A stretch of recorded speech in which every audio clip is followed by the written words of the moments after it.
privilege to be here again in this beautiful sanctuary with our dear brother, Pastor Jonathan, who we stayed in good trouble with the last year plus. Name is Justin Blake, and Uncle Jacob Blake was shot 7 times in the back by Dr. Shesky while his 3 kids watched, and who still remains paralyzed. We are here with Locke and other organizations, leaders of Kenosha, to let you know our agenda has not changed.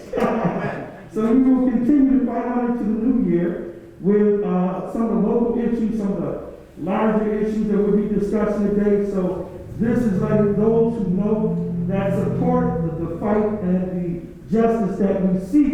It gives them opportunity to have a heads up to know what some of our issues are, because we're boots on the ground people. If we miss something, they will tell us, and then we will put it into our request and our platform that we're soon to build.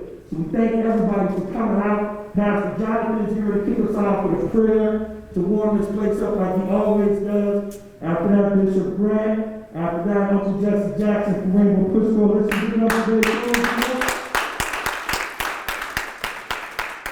we have done something that has not been done in the history of this country. We've got from boots to the ground to people in boardrooms concerned about the issues that we continue to bring to the forefront. So with that being said, this Pastor Jonathan, and we're going to get everything kicked off again. Thank you all for coming. You are change makers for being present. Peace and love.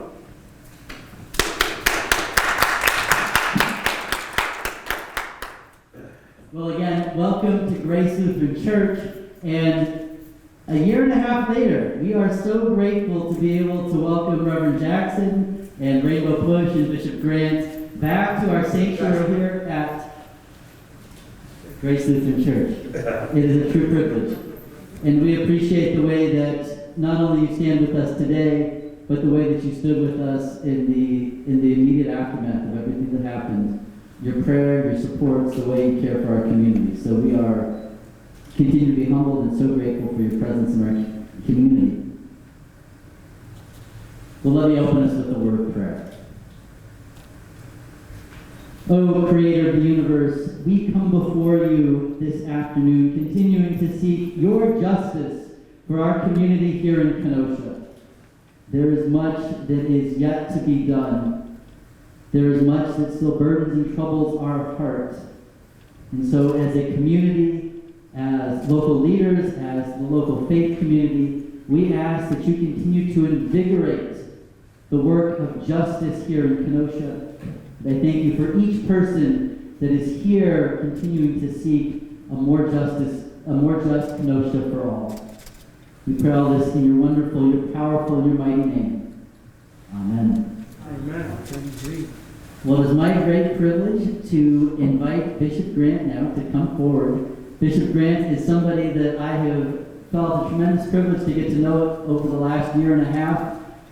I have seen Bishop Grant, and we've been together many times, oftentimes in front of the courthouse, oftentimes doing things that are a little extreme, like walking from here to Milwaukee in the middle of the night.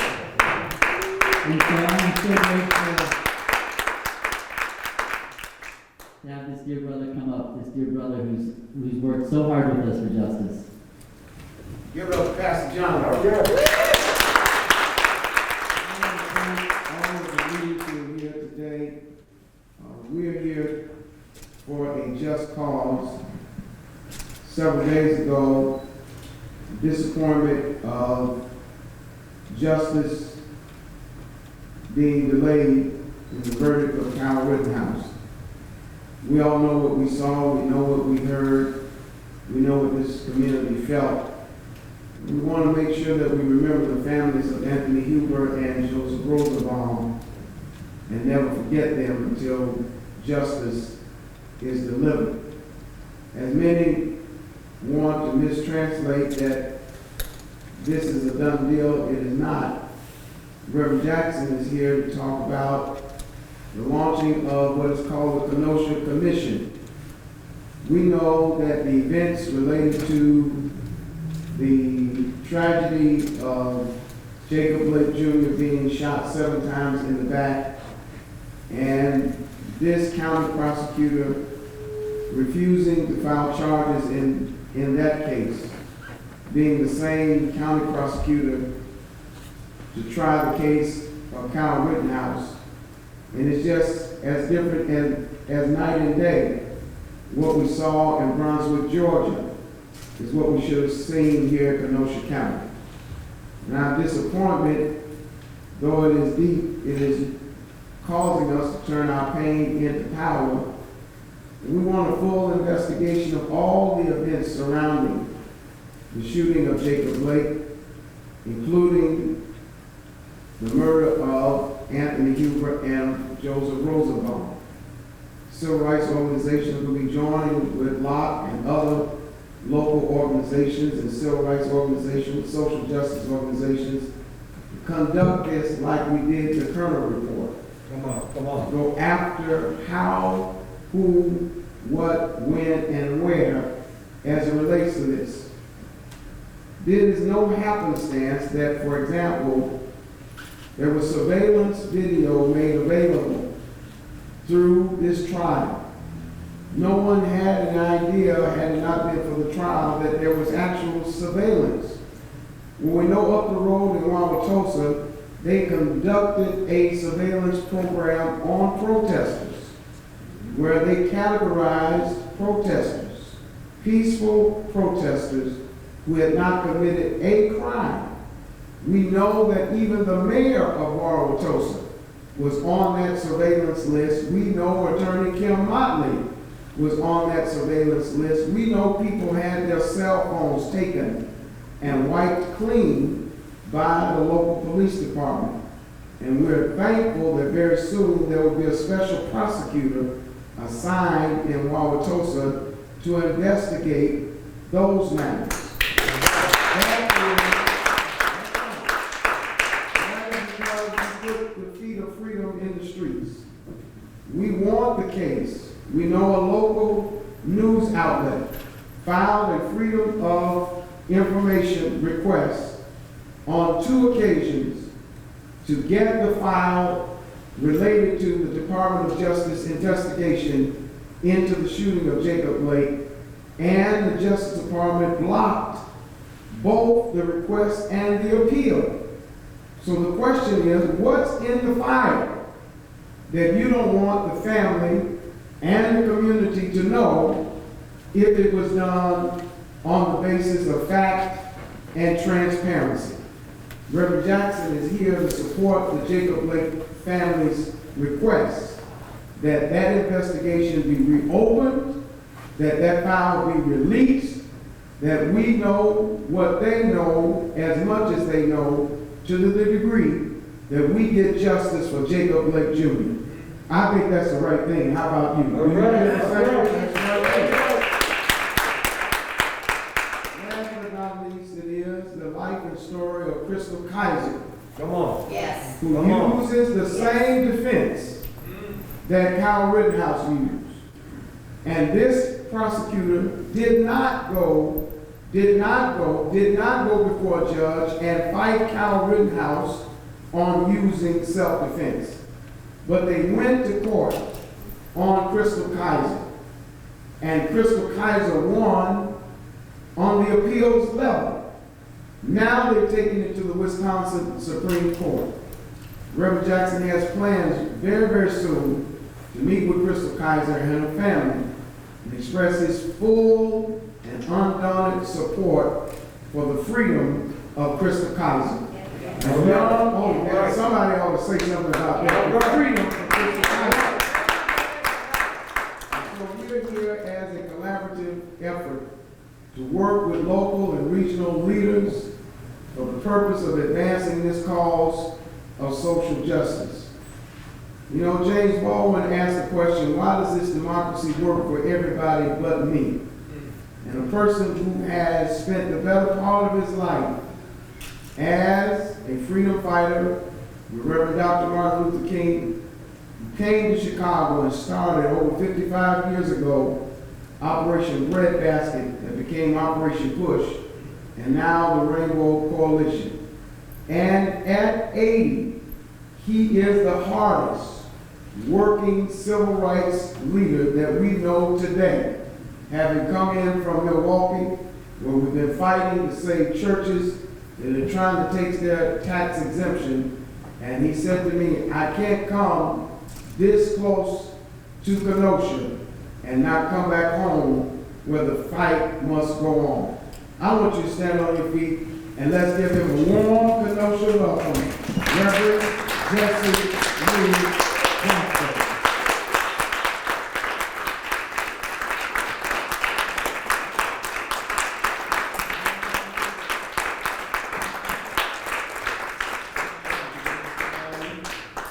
Hello?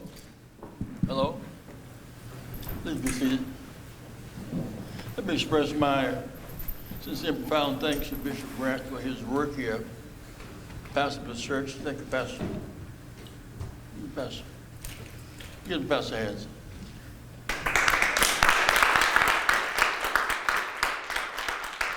Taking the ashes from these struggles, these fires, building a new movement for our city, for America.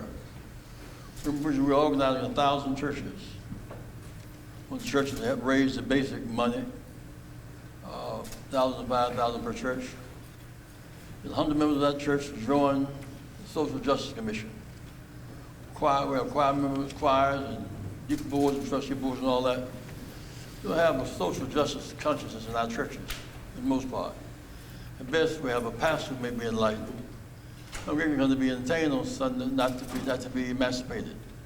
So people say, I came to church, got there, I was in time, and they sang the congregational hymn. And then the choir sang, they really sang good. Then the pastor he really preached today, must have a problem at home or something. He was really preaching today. About what? I don't know, he was just talking. I said, well, then had the choir sing again. One collection in our church, they were singing. We go sometimes to the Green Bay Bears play. What that have to do with living? We focus so much on what's within us. We focus so much. We focus so much. What's within us. What's within us. We focus on what we're within. Focus on what's within. We focus so much. We focus so much. What's within us. What's within us. We focus on what we're within. Focus on what we're within. The point is that you come to church and tell you about all the right things. Don't drink, don't smoke, 10 Commandments and all that. Then I'm talking about the grip of the Roman Empire. It affects behavior. Ladies, if you were to cook a batter of bread right now, roll it out, what you put it in will determine the shape of it. Maybe like a biscuit, maybe like a hot dog bun. Y'all get my point? What within determines our shape. Remember, it's been shaped, born in sin, shaped in sin, shaped in iniquity. We were born separate. That's why to see young white Americans here, not so young white Americans here, on this cause for justice is inspiring to me. Inspiring because what I know is that it's real dark. A little light will do you. None of us here today determine the course of Kenosha. Many good people in Kenosha, I've met them all over the country, who do not agree with what happened in Kenosha. And so we cannot let this city remain stained by actions taking place here. You know, Kenosha now by shooting of Blake and the killer set free, the court system, that's not Kenosha that we know and love. So I want to appreciate you for standing up and fighting back. There's several issues we're involved in right now as a Rainbow Push. One, and all of them have something to do with police corruption. We fight for police all the time. They might protect and serve. They don't protect and serve, we criticize their inaction. Case of Jelani Day in Bloomington, Illinois, in school at ISU, Illinois State University, in medical school. He and 2 young ladies had dinner, and they did not suspect in the killing, but they immediately lawyered up so the parents could not talk with them. So they must know something. And then we got there, they put it in a dead letter file. We raised the issue a little higher, and guess what happened? The police chief, one resigned, the other one asked for the FBI to come in, our request. So when we act, things happen. We shake trees. We shake trees. We shake trees. Apple fall. Apples fall. We must shake the trees. We must shake the trees. Things will happen. Now, so what they did was we took 1,000 people to see where the car went down in the ditch, in the embankment. And CPL, he couldn't have come to the woods. We had to walk through several blocks of woods just to get to where the car was. And we found the truck 3.5 miles from where his clothes were. About 2.5 miles on the side of the river where that was. The current was things drowned. With his teeth knocked out and all of that, he must have drowned in his own blood. Ugly situation. We're committed to fighting the system. Get your London Day's case heard, and all those involved must come to justice. Mr. Walker, strange thing happening down there. One,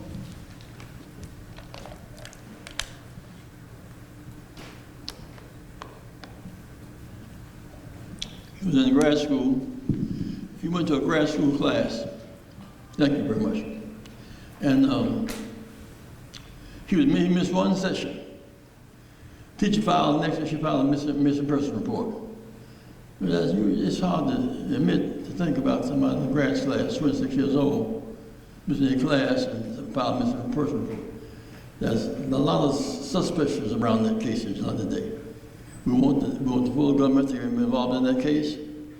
Federal government, because local government is too incestuous. Make it happen. There's too much stuff in that. The silence of our Attorney General is baffling to me. These high-profile cases is the lights out in the Department of Justice. So we need a vigorous profile Attorney General. Your silence is unacceptable. See, and so we're going to talk more about that case. Then we're going to Brunswick, Georgia. It's a case where 3 men killed Ahmed, Malapre. And the strange about that is that 74 days before they were arrested, 74 days cover up, 3 shots and the man dead. With one McDonald in Chicago, 400 days cover up, 16 shots and the man dead. We were vigorous in our pursuit. And we found out that the man, the father, the shooter, to the policeman, he knew all of the investigators and district attorneys, and all of them were friends. Police headquarters, all that, sheriff operated the same building, same office. Small town justice. When Ahmed was killed, he called and said, "A man is here in the street dead." And the prosecutor said, "You boy should go home and wash your hands, body real good. There'll be no blood and gun stains on your hand." So they did that. She is now in the indictment. As it turns out, no one from that county would be a part of the trial. On the golf, trying to get attacking black pastors, trying to send signals to the jury. Only one black juror, 65 black jurors were turned down. Well, do you respect Dr. King? Yes. You like black, you support Black Lives Matter? Yes. Next. 65 questions as simple as that. That's why there was one black juror. When I went down there, before I got down there, I was apprehensive about this makeup of the jury. 10 white women, 1 white man, 1 black man. This is like a hangman situation. When I got there, I detected a different spirit in all this, in the jury box. I don't know who didn't know me. Each time that the guy would attack me, he said I shouldn't be there. I said and held Mrs. Albert's hand, the husband's hand. Because the first press release that went out was, he was caught breaking into the house and he got shot. His dad said, that's not my son. I don't believe that. He went to the place where the killing took place. He said, no dripping blood, no puddle of blood in the middle of the street. That's what changed the scenario. The first scenario was he was guilty of breaking into and they called him the killer. But not the case. So he was some kind of backwater stuff of that trial. And so they thought when they had 11 jurors, white, it was a slam dunk for them. Those people said, some people are tired. Some people are tired. Some people are tired. Providing sanctuary for killers. There's a great community Brunswick, Georgia is, right next to Florida. And they're tired of it. From the sheriff and others I talked about, they just said, what happened here was a shame. It's just not right. And I sense that the jury, we had a great person who was, in fact, a prosecutor in the case. From the state, she was very well prepared. What happened was that in her preparation, she was talking to 11 white women, 11 people, 10 white women. If it had been 6 and 6, we would have had it. 7 and 5, something like that. My person was being used as a decoy to divert attention from the real facts, and they tried to cancel the trial, mistrial. As there were 11 whites on the jury, they could not use that scheme. That scheme did not work. These women were sincere. When they asked the last state they was in the jury, they said, we want to see the tape one more time. Tape shows him running down the street, and aim and open up fire on him. So in that case, we won the decision. But don't jump too high, because that's just a streak of lightning in a dark situation. Georgia's prim justice, Ms. Dog. More blacks in jail in every county than there are people, percentage-wise. The most unemployed, the most jailed, the most killed, most likely to not succeed. The reality is that the majority of blacks in jail who shouldn't be there, blacks going to be in jail shouldn't be there. So we want the Department of Justice, even though we won the case, to be part of really looking at what happened in that situation. We're glad that that's the first stage we won. Federal government is in the next. It's feds in there. Feds should be in here as well. We need the federal government in Kenosha. So we need federal government, Kenosha. Because here, the case where you saw he run down the street with a loaded gun.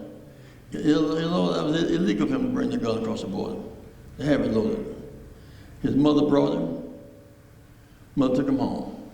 You saw the boy walk up to the police with his gun and get deference. He didn't run past him, spoke to them, and shoot his gun. Killed 2 people and ran back down the street and wounded 1. And then he went back across the state line, driving by his mother. Whoever gave that boy that gun, his mother must all be held accountable. So whoever gave him the gun, loaded the gun, must all be held accountable. The idea of the gun law in this state is about how do you hunt animals. This is a lot of deterrent. We must now fight the gun law. They fight the gun law in Wisconsin. Fight the gun law in Wisconsin. Overseas on innocent people. The point is, my brothers and sisters, is this: that you can take that gun law in the spirit of reciprocity, you shoot somebody white, you shoot somebody black, you could have a civil war. We're not for that. I said in the courtroom, the guys that killed Ahmed, we don't have kind of punishment. We were dealing with this thing out in Oklahoma at the same time. We don't want capital punishment. They should have a long time in jail. We should allow Thanksgiving, but they should not be killed. We must get above the idea. We must get above the idea of killing as a solution. See, we must get better. We must get better than the idea of killing solution. We must be intelligent so you have conflict resolution without killing people. So we wouldn't want 3 of them to die. We wouldn't want them to serve their time, so as a deterrent against having further. That was our concern about that, is that we must not hope evil upon anybody. That's our nonviolent philosophy. Nonviolence does not mean that we're afraid, it means that we're wise. So nonviolence? Nonviolence? Does not mean we're afraid. Don't be afraid. It means we're wise. Nonviolence? Requires more courage than violence. We put our bodies on the line as living sacrifice. Our bodies on the line. We believe what we say, we're willing to suffer for it, we're willing to go to jail for it, and fight for it, march for it. What happened today, of course, and come back to that in a minute, what happened today in Milwaukee, the ministers, key ministers in this town, have had their tax rolls removed from tax rolls. Those are the tax exempt status. They didn't send a letter back. These guys complied with the don't come to church deal for the pandemic. They get the mail, got the mail late and all that. So one minister, Reverend Tipton, reading from Wisconsin, said the guy called him and said, hi, I said, we're going to keep your church up as good as you did. What you mean? You know, we bought your church off the auction block yesterday. I said, no, you didn't. You go downtown, we went through a whole lot of trouble, and take 40 days, $250 a day, you get the church back. Another guy, $300,000, took church, paying. We went with the mail today, about 100 ministers, for him to admit that taking people's churches is wrong. People who pay should get their money back. We're going to fight until something happens. So that's sort of on Milwaukee. In the case of Rittenhouse, come down the street, loaded gun. They say somebody reached for the gun. If you march down the street, somebody come and load the gun, look at all bug-eyed, you try to get the gun too. You just sit there and the crucify, you defend yourself. So, but if they use that as a defense, which it really was not, the judge says the judge was very corrupted in his spirit. So the judge, very corrupted in his spirit. He said to client, these are not victims, these are losers, robbers, right? And the victim, of course, is the shooter. He reversed justice on his head. And for a long time, he'll have to deal with that.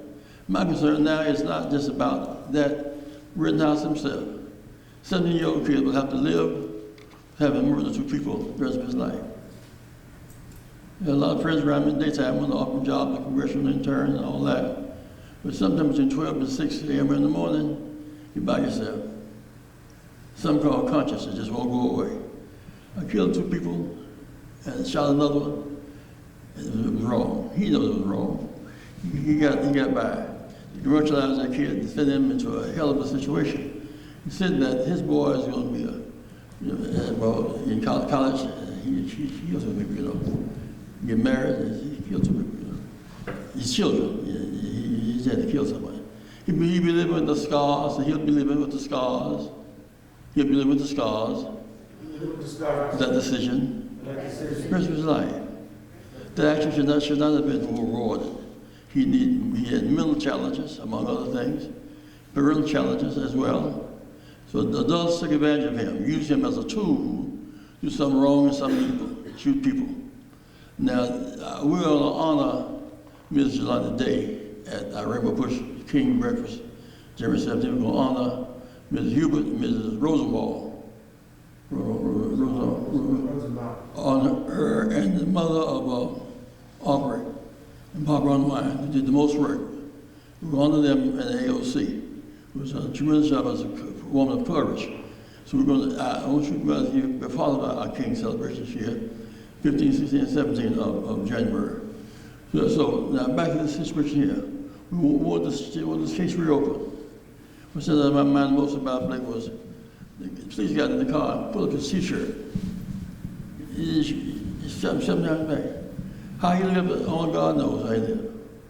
I guess the brothers went to the same pole, shot 7 times in the back, and yet he is still alive. He still can tell it. He still can tell his story. He still can tell his story. And when we know right from wrong, the boy killed him, murdered someone. Now, if you violate someone, you can't be so arrogant to forgive yourself for sins committed against somebody else. If I violate you, he can't forgive me. Violate you, you can't forgive me. So the victim has the power to forgive the villain. That's what we're trying to say today, is that this case is profoundly spiritual. It went around the world. For freedom fighters, for a long time, they wanted to burn churches, intimidate people, kill people. From 1880 to 1940, 5,000 black were lynched, buried with their eyes wide open, and buried in mass graves. Pure terror in America. 1880 to 1940, terror. Well, this is more terror. And they've always tried to make it illegal. The reason why they put so much money behind the Rittenhouse case is because they want to make that killing legal. And by the time they survive. So we'll win this battle. We'll win this battle. We'll win this battle. We will not give up. Not go away. We will be persistent. Persistent. And long distance runners. We will not give up. We will fight back for justice. We deserve a land, peace, and justice. No justice, no peace. Peace is the presence of justice. Quietness is quietness, and peace is not the same. Quietness is the absence of noise. Peace, presence of justice. Quietness, absence of noise. Peace, presence of justice. Somebody says that peace, you have to make peace. Make peace. Make peace. We should make peace. And justice is the key to peace being real, being authentic. So we're here today again. Actually, be a part of it, because I want you to be part of the Rainbow Push Coalition. RainbowPush.org. Rainbow Push. I want you to join on a strong chapter. Rainbow Push affiliate, should I say, in the Kenosha area. You got to join. Students to join. There's a lot of talk. We will lose the House and Senate this year. We don't have to. So we don't have to lose. We don't have to lose. House and Senate this year. The House and Senate. But we found that you take small towns often have big colleges. Biggest area in that town is university. The problem is students that go to those schools and they become insulated psychologically. They don't vote at all. They may vote at home. Students in Wisconsin,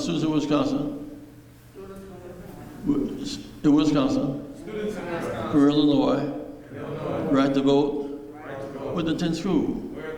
We're going to have a massive drive on 10 target areas around the country, states as well as well, many of those schools are represented by right-wing people. They represent the various students in that school. So we should have a major voter registration drive. We should put a lot of focus on this administration. We must end voter suppression. We must end voter suppression now. End voter suppression now. End voter suppression now. I just want to share some these ideas with you today, because race continues to play a role in our politics. Don't color justice. Don't color justice. Black shoots white, jail time. Black shoots black, Bavarian time. Black shoots black, Miller time. Nobody has the right to kill. Nobody has the right to kill anybody. Nobody has the right to kill anybody. Nobody has the right to kill anybody. So a street guy is angry with Blake. I have the right to shoot him 7 times. Police have the right to shoot him 7 times. So nobody has the right to kill anybody. There's consequences for our choices, for actions. I'm glad to be here today because I couldn't make it the last time. I was recovering from COVID. I had 2 shots, asymptomatic, no signs, nothing. So my wife to the hospital, she was sick. I knew she was sick because she asked for the hospital. She's not a hospital type person. So she was sick. She had not had the shot because of pre-existing conditions.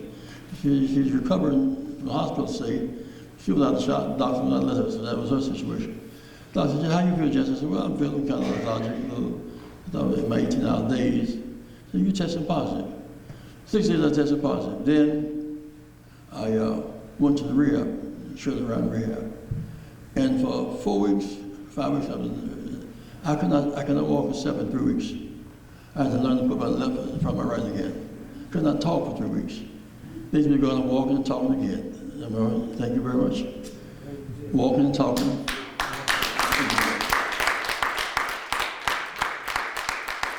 So we have work to do. Nature is not divided so much in black and white, it is Confederate and Union. It's never part about that. I said Confederate and Union, that's Civil War. The one idea is that we support slavery, secession, segregation, sedition, and supremacy. So say slavery, secession, segregation, sedition, white male supremacy. That's an idea of Jefferson Davis. Now, Democrats were Jefferson Davis Democrats. When we got the Civil Rights Act of 1964, blacks would use public facilities, they changed parties. Goldwater ran on the idea that we would take advantage of them. So say Jefferson Davis Democrats became Jefferson Davis Republicans. Blacks who were Lincoln Republicans became Kennedy Johnson Democrats. One more time. See, blacks became Kennedy Johnson Democrats. Whites became, for the most part, Jefferson Davis Republicans. And now they've taken it to the extreme. I shall never forget, I close on this. I was with Saddam Hussein after he had let 20 Americans go, 40 who were scheduled to die, and using them as human shields. So he said, Jesse, I want you to come go down with me to Nebuchadnezzar's tomb. I had the plane over. I said, I got to get back, I didn't want to take such a risk if anything happened. He said, it's 7,000 years old. Still the Old Testament, 5,000 years old. Nebuchadnezzar's tomb is 2,000 years older than the Bible. And I'm saying that to say that he said now, America's strong right now. You see, unless it changes, it won't survive 1,000 years, not to mention 5,000 years. So our nation is in the crossfire. We must decide that we're going to live together, the brothers and sisters die. So we must decide today. We're going to live as brothers and sisters, as our father's fools. Decide today. We be just, fair, decent, and kind. Love over indifference. Love over indifference. Love over indifference. Choose love. Choose kindness. Choose generosity. For God's sake, don't stop. Say, I am. On your feet. I am somebody. I am somebody. I am somebody. Respect me. Protect me. Never neglect me. I am God's child. Keep hope alive. Keep hope alive. Love you guys.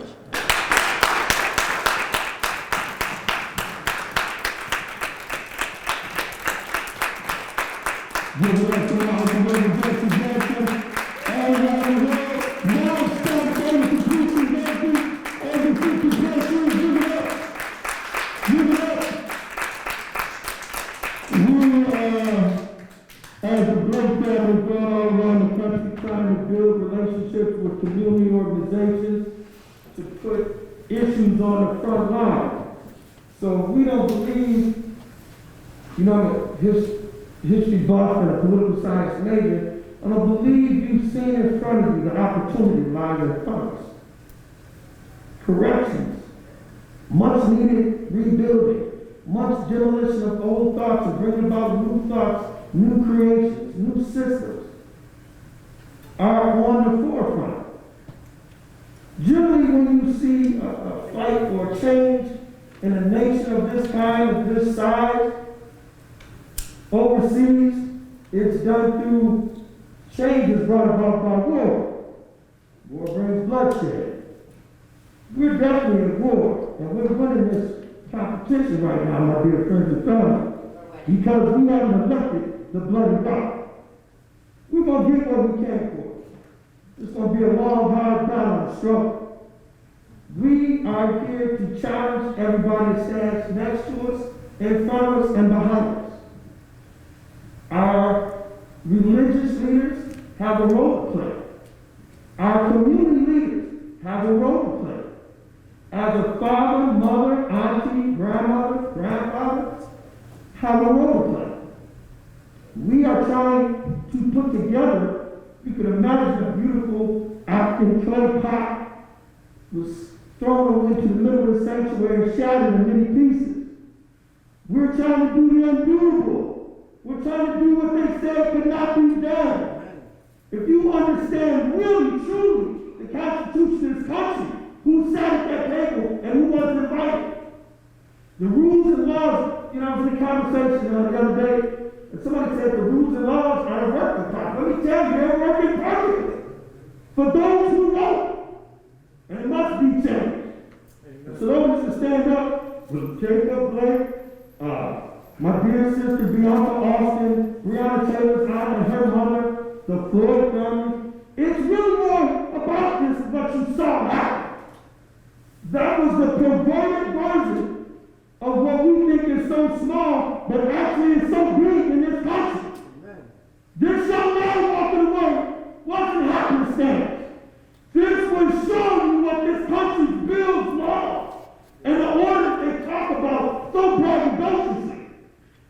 showed in one day truly what that meant. What that meant is if you are part of the old boys club and you happen to be Caucasian, no matter how simple your background is, no matter how many drugs your father did, your mama being homeless, then my heart opens to you. Please come into the jury. Let's find out how the best way to get you out of here as soon as we can. That's part of this country. And what we've done to bring the light, again, political science major, love and history through my mom and grandmother, is that you can't disconnect the two. So we're here, when you're pushing away. Stop throwing them together. Stop building this fantasy America with this false ass history that we've been given. Let's get it right. We know how many years Christopher Columbus didn't recognize this place first. When natives lived here, Moors didn't travel here. Our Viking brothers traveled through here. There was a rich history here prior to this man with his racist, slave-having, manipulative, murderous self hit this ground. But we accepted that. We ate it, like peanut butter and jelly for so long that it's in you. I'm the strongest black man that we know, but I cannot share the fact that we would be seen as a stepping brother or a sellout kind of brother. Why? Because from first grade to 8th grade to high school to college, we absorbed what we were fed. And as much as you like to shake all the years off of eating that diet, that's how you get diabetes. So we have diabetes of the damn mind. Because we've accepted this to be fact. And then you eat it for so long, and you develop cancer, you develop that, this and that. It came from what we ate. It came from what we digested. So we're here, really everybody in these pews. And you're such a tremendous minority right now, you don't really get it. Because somehow you're a little sick upstairs because you continue to stand apart of the norm. That's normal over there, so they say. It's normal to shoot African Americans in their back 7 times and 33 children become paralyzed. Let's let that officer go home. It's supposed to be regular to shoot with a military-style weapon 2 people that were unarmed. See, they never really came in there either. These people were unarmed. So, if you can't fight your way out of something, you shouldn't be present at 17-year-olds with a gun, and that's your only result. There's blood on the hands of the mayor, the police chief, the sheriff, and whoever the hell was running the military that night that didn't supersede. Say, hey, young fella, that's a nice weapon you got there. Do you got the paperwork for it? Come on, talk to us. It's a nice man. Come talk to us. That wasn't done. It was allowed to happen. It was allowed to happen. If you got a helicopter, you can visually see this kid dumping around in front of all these people who he did not come with a military-style weapon. What did you think was going to happen? But that's normal. And I don't ever want to be considered normal in anything we do. I don't care if it's shooting models. I don't care. I've always been separate from that. You guys have been strong and vigilant to support our family. I'm asking you to continue to do that. I spoke in Chicago State recently at a critical think class. Now I was asking them to critically think about what they see. Because our ex-president with the orange face actually don't believe what your eyes tell you. If you go with that theory, then it is okay to shoot a young man 7 times in the back in front of his 3 children and paralyze him. And it is okay to have a military-style weapon when chaos is all around you, haven't been trained, the gun is illegal, and you're 17. But again, that's what they want you to believe. What we're asking you to do is something that takes something way down here. To take all those books out of your home, get some of your neighbors together, and have a book burn. Because in 2022, we're going to grab hands, we're going to surround ourselves with believers that want something, that want to tear down the old realm, but stick around to rebuild. We can't have our just place in this nation with people who were slave owners that wrote the bill. Now, can we? You got to reflect upon what really we've been studying. and what really must happen now to make these corrections. This ain't about Justin Blake. Let's get that straight. It's not. Because if it is, I got my little 15 minutes of fame and really did something else. This is about justice. Amen. This is about my ancestors that fought for justice. People that didn't want to be enslaved, jettisoned themselves off the boat and could not swim because they did not want to be enslaved, because they thought a generational thing would have happened that has happened because we drank the Kool-Aid. So it's okay. We got to, we're looking towards diabetes now as a nation. Stop it. Put the Kool-Aid away. Make the change here. And we can get justice. It's not far to obtain. They use gaming little tricks as children that they continue to do repetitively throughout our life. Because I'm black, people still dislike us. Because I'm aggressive, people dislike us. That's okay. Be those people in these pews. Be a change maker. Everybody's not going to like this. This is going to be a little painful. Matter of fact, you might lose some family members. Or so-called family members. But I got a new family in this front pew over here. My doctor over there, my sister here, and my family here. I don't need no new family. Don't need no new family. We're here to straighten out business. Amen. And it's going to take everybody in this room, plus, to make sure that we get this. We got a mighty long way to go, and we can do it all together.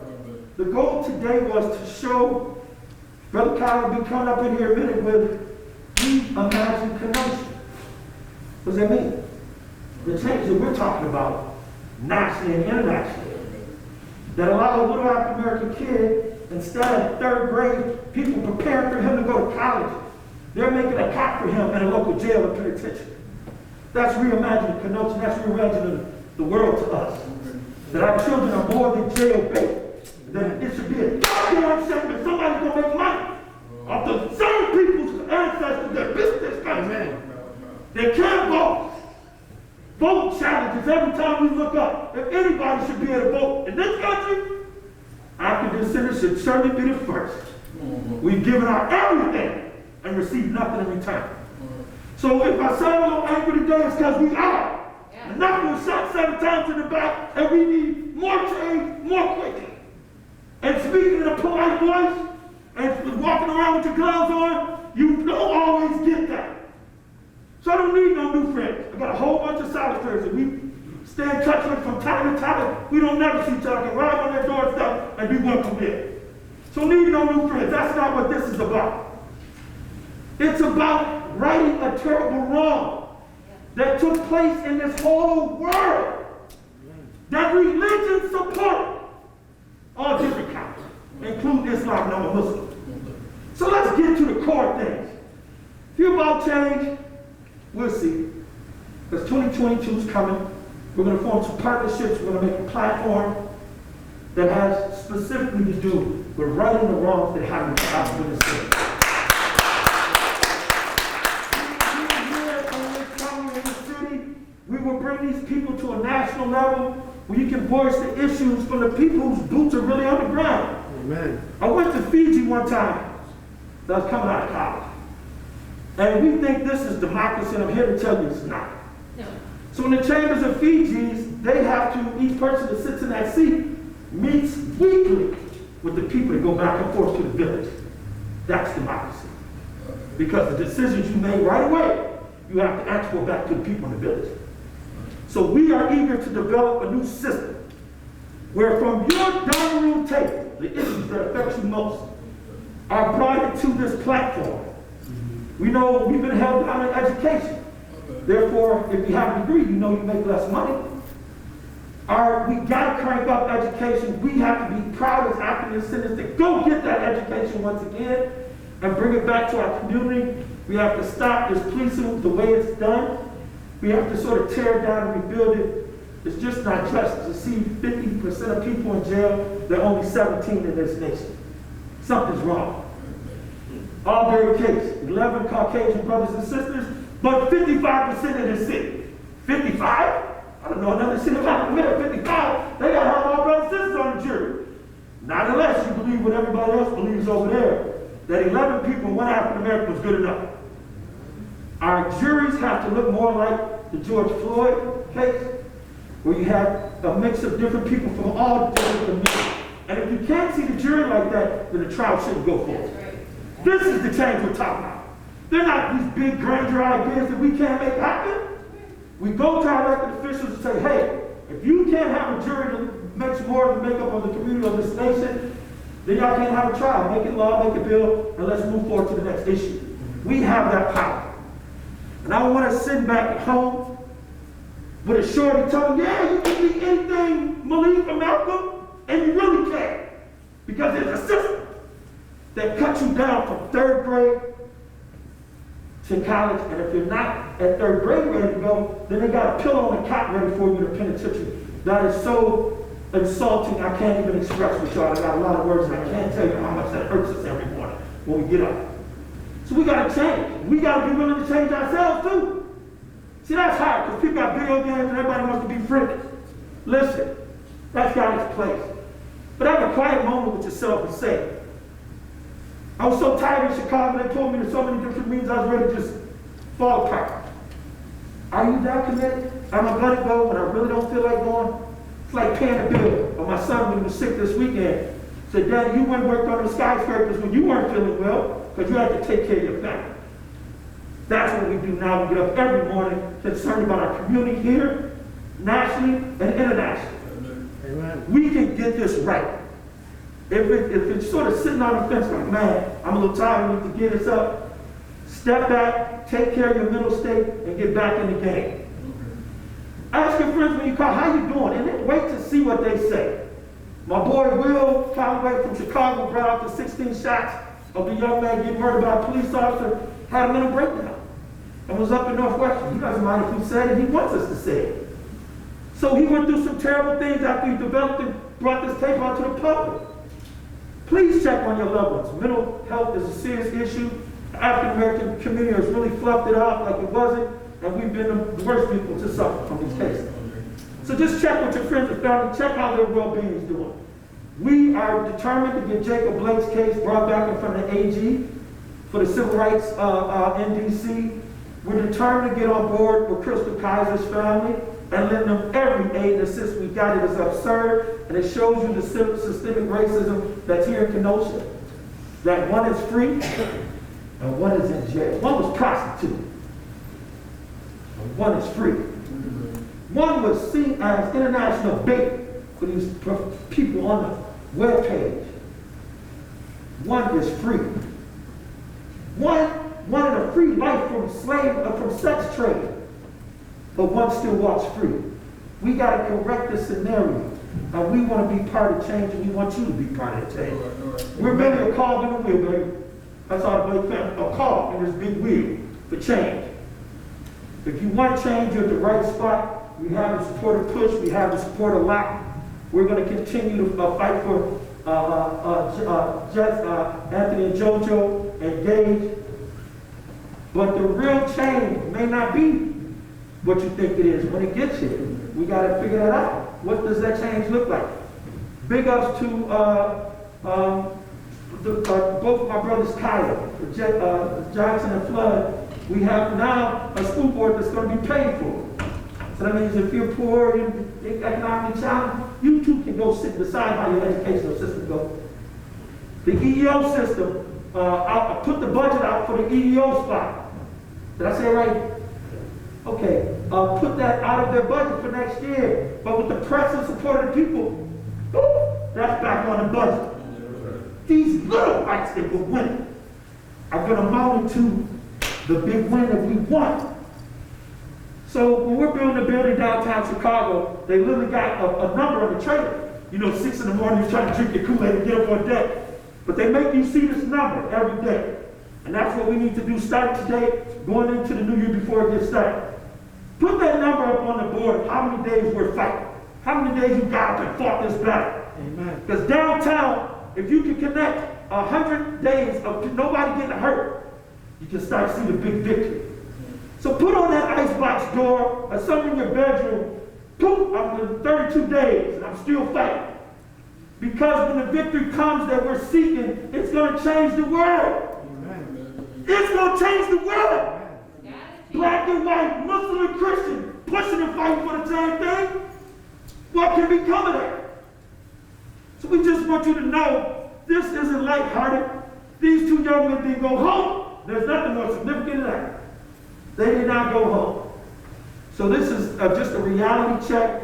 This is a time for us to get the local people who's going to come up here, Kyle, and tell you about re-envisioning, reimagining Kenosha. Well, we also have to re-envision this nation and the world because they all took part of what it looks like today. It's going to be different. It's going to be like a menagerie of beautiful things that we create because we the people are making. And that cake would sell around the world because it's got everybody, it's a love cake. So they got everybody in there. Please come on up, Kyle Johnson. He's going to tell y'all what's happening and how to reimagine Kenosha. Thank you, guys.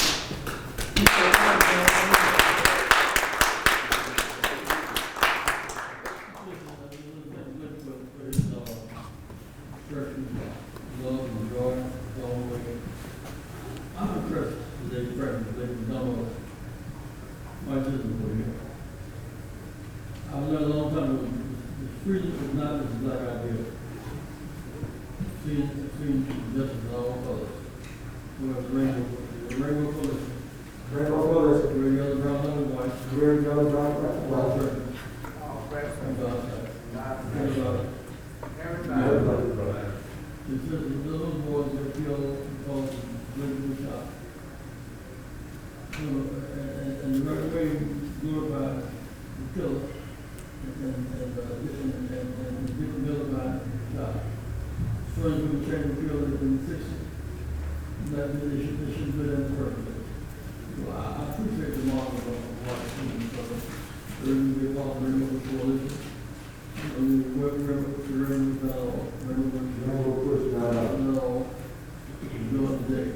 Strong chapter the president.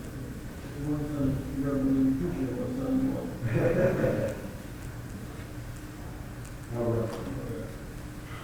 All right.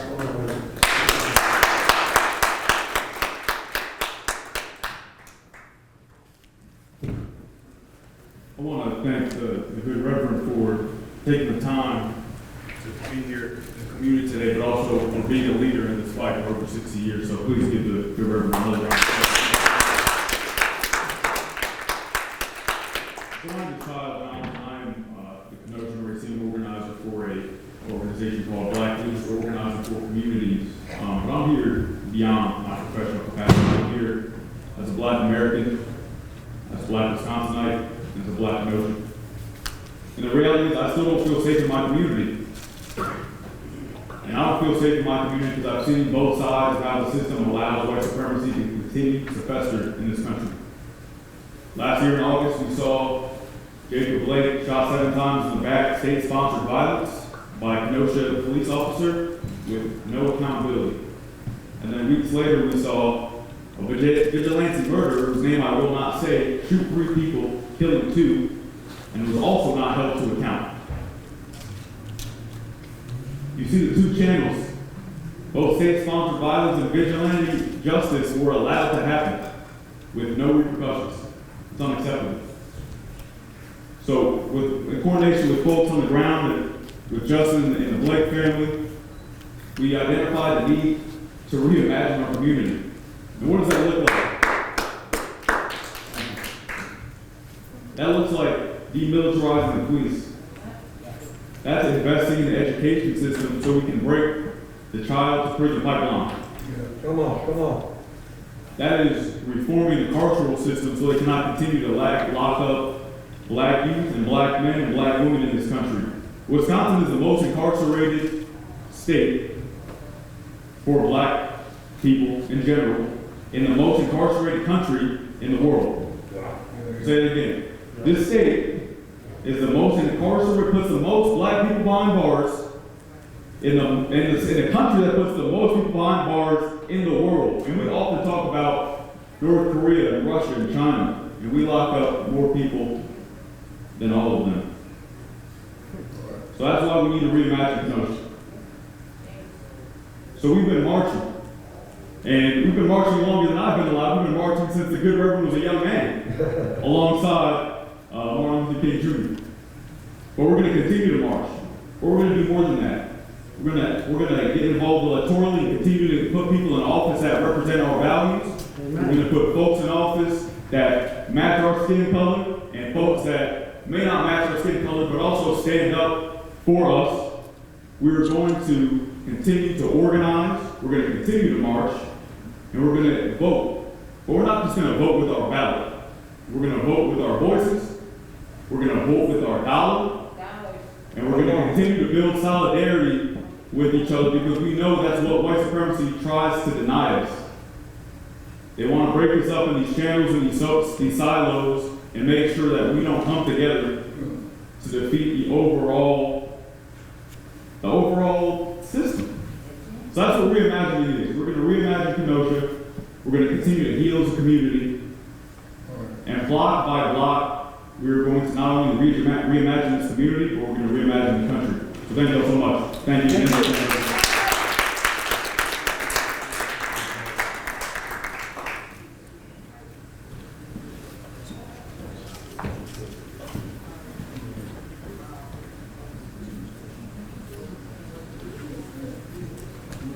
At this time, we got Pastor Jonathan. We're going to do a Q&A where I'm going to sit up front here. Please have it. Let me have a question for you. Thank you.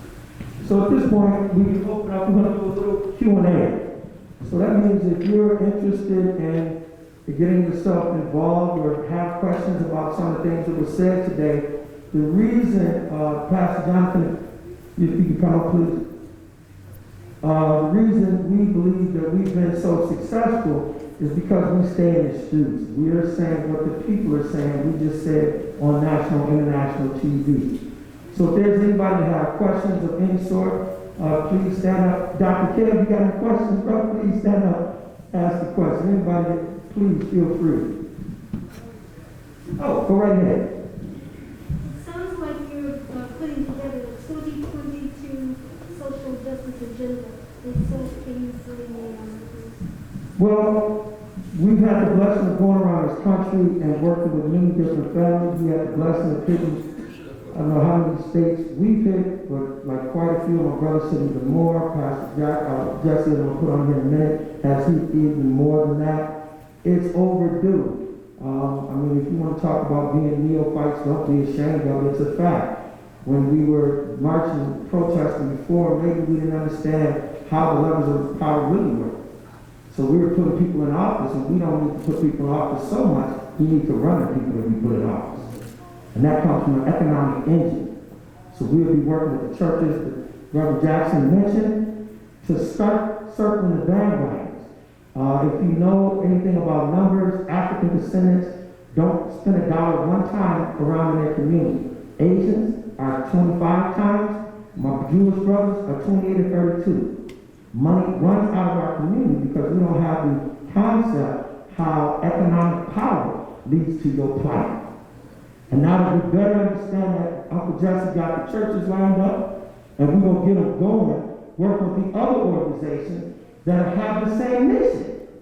So we're going to be like an umbrella organization. All these companies are coming in and going back to their ground, keeping their own identity. But they're facilitating this grand idea that, damn, we can take local levels. Think about it. This is government, it's people. We live in a country that's governing people. We're going to take the local boots on the ground, sit around the table, and develop a platform that we will be presenting to all the elected officials and all the activists in the different prospective states and cities. This is how we're going to find change. Next question. Yes, big brother. Yes, my name is Jose Martinez. Just doing an eruption with the city, and like basically I can be involved in a struggle for human dignity, which is a career secondary. I've been on disability my whole life. I've overexperienced the system since I grew up here in Kenosha. I was in special ed, and all of us are in prison except me. I'm the only one that's still struggling. And I know where you talk about the pipeline and all that stuff. I started learning about the Jim Crow laws and everything that's like basically made me furious to the point where I had to learn forgiveness for myself and for others to see how God worked on that spectrum, because fighting physically wasn't helping me out. You know, I did time at 16 years old. I was locked up. I weighed 160 pounds, came out weighing 97 pounds. They starved me to death for a crime I did not commit. Finally, at the end, they gave me a $50 fine, and I'm over here dying. The FBI came. They talked to me and my family. They put it all under the table. I never heard of it after that. Then I struggled. Then I struggled throughout my whole life. But now, you know, I'm still on disability. My daughter's mother's going through some problems right now. And basically, what we're doing right now is basically letting women become head of households who are not mentally stable. And it's destroying our structure in our lives and our families. So I'm ready to do something using my life as a sacrifice to help other people who are just like me, who are locked away in prison institutes, who don't have the heart, will, and soul, and desire to see what they were missing out like, to not go back to being uneducated about the system. That's what brought you here for, and I think you standing up and sharing that with us. We can't continue to turn our backs and act like this is a reality for a lot of our people that live in our community.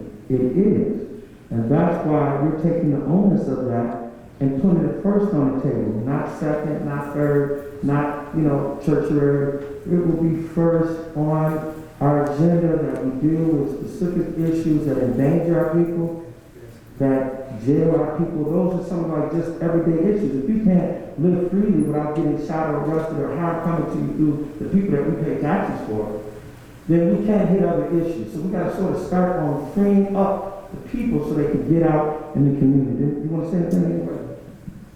First of all, let me say, I grew up in legal segregation. Yeah. That's where it started. Legal segregation. America is a different country than I grew up. We were rich, my father came from World War II. And we didn't have the right to vote. We couldn't buy ice cream downtown. We were in the park. Segregated in America was a limited situation. And so we were better off. 65 blacks in Congress, 45 Latinos in Congress. Better off than we ever were. Those who rebelled against us, other than fighting the way to win this battle. We're winning this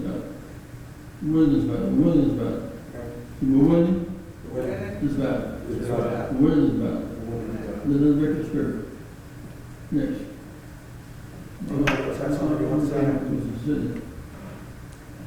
Yes, sir. Good evening, everybody. My name is Darrell Williams, and I just wanted to just echo what you said here. And you're talking about making change, and to be honest with you, a lot of times people are okay with change as long as there's no change taking place. Right. And the reality of it is the only people who really like change are babies. But what you just said when you're talking about the school to prison pipeline, and full disclosure, I'm running for the United States Senate. But prior to that, I worked in the education system for over 26 years and was interim superintendent of schools in Beloit, Wisconsin. When you're talking about the school to prison pipeline, and you're talking about change, this is what it's about right here. Looking at the systematic change, but not only at the federal level, but also looking at it from the state and local level, because that's where the change takes place, and being vocal at some of those school board meetings, because that's where the change is actually taking place there. Right. And some of those policies and procedures that are taking place. And the more voices, like I'm hearing here, and some of the action that I'm hearing here with re-envisioning Kenosha and so forth, that is a concept, grassroots concept, that can take shape all over this state and across this nation. So thank you. Say again, sir? Yes, sir. Next. I want to say, Josh, do you want to say anything? Go ahead, please. You kept the thing on stretch. We'll just, we'll put this up here. Go ahead. I'm sorry. Okay. Yeah. I just to echo what both of y'all were saying. I mean, as far as the school to prison pipeline goes, I mean, there's so many factors that go into it. I think a lot of times folks ignore. And one of those things is when you spend so much time, generations, ignoring communities, and they get so disillusioned, and there's not a lot of opportunities or after school programs or ways they get invested, There's not a lot of other options. Yeah, at the end of the day, people have to provide for their families, but also things like the environment. I don't think folks realize, in Milwaukee at least, and I'm sure the problem is the same that we're seeing in Kenosha, lead pipes in the water. And what does lead do to the mind developmentally as you get older and you continue to drink that? It impairs your ability to make decisions. So the system and the government are failing our children and making them sick, and then turning around and tossing them behind bars because they failed them. So I think y'all are both exactly right. We need to continue to address those issues, and that's what we're going to be working on. We're trying to come with a local response, brother, to specifically that, then how can we, on the ground, impact and raise the quality of life of African descendants around this city, state, and country. So we got many more issues that we'll be talking about. What we're going to do is put out a thing that's going to ask people what are some of the major issues with you in your area, sort it out through there and how we go about addressing them. And that's just the best way we think we can approach it right now, because when you tell somebody what they need and what their wants are, then you know what the people have done to us before, right? So that's what this meeting's about. We'll be holding town hall meetings coming up and that type of thing to really nail down specifically the issues that we can attack and go down, prioritize which ones can we impact the best, the most right now, and then keep going down the line. And so we appreciate everybody coming. Is anybody? I'm sorry, go ahead. This is more of, y'all are talking about Hey, charters, but my question is more specific. What do us rank and file activists do right now to get Crystal Heiser to pray? Right, so, she's Reverend Crystal Price. We're going to be directly in contact with her family. We met some people through one of the rallies that we just threw that's going to hook us directly into their family. We want to be involved in helping that young lady get her freedom. So, like, when we first came up and we said this isn't just all about little Jake, but it's about all the little Jakes around this country and the world, she falls into that category. So we'll be trying to get in touch with her people and fight as hard as we can for her freedom as we fight for JoJo and everybody else in the city and around the state. Thank you for your question. Yes.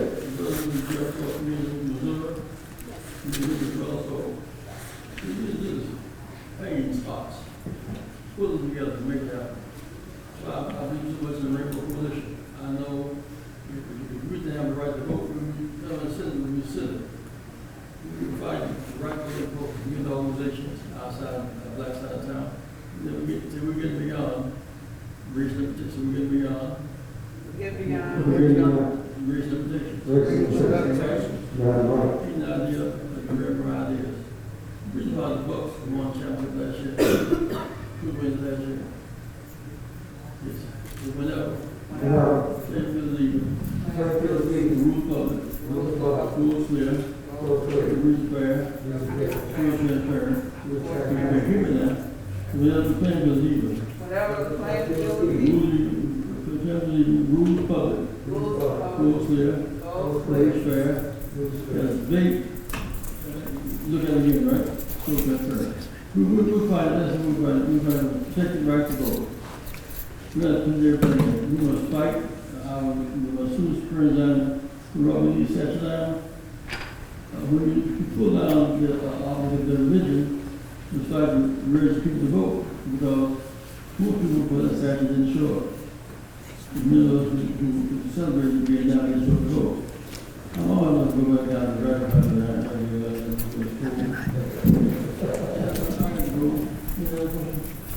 Any other questions? We want to thank everybody for coming this afternoon. You can check on Leaders of Kenosha's website page for things that will be going on in the near future. You are the making of tomorrow. You're the change makers. Know that. We need insight from you guys to keep us steered on the right path.